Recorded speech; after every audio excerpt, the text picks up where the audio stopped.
nu ngin num la ban klen u shakri chong u play ha ching im ba lui lui umat ka ching yam ba shir kay ngai na la kai ngai na la kari ya ka kam u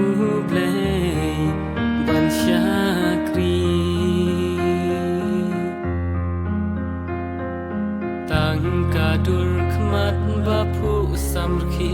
la ki lok man ka sngi ya ki ba nget ya la kari kam ba kraw ni yo i sneu ban chao man ha ba nga per kha Dominic jala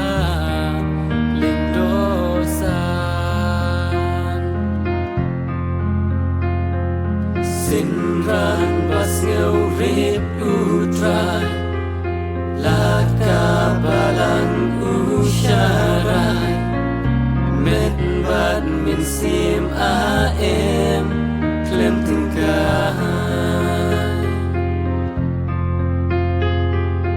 Em ngim lak let da lei lei Ngin sa ya shem pat la wei Hari basuk ringkat badu play Kidin jan kenya isa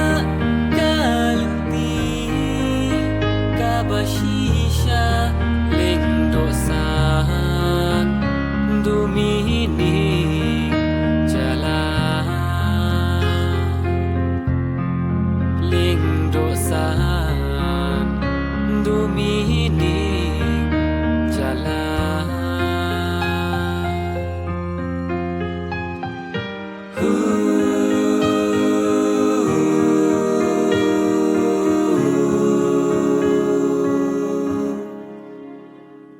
Ya kirai e rai dam uthom na benta chong u play Ya ki pa duk ki pa rang li ka min sim ba sen e tang ki jing ken ma tang ki jing ken kin yai sa ni yai sa ngin nang yai budin kalin ti Sin ran bas ngeu rip utrai Lat ka balang usharai Met bat min sim a em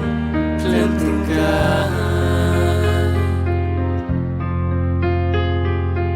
Em ngim lak let da lei lei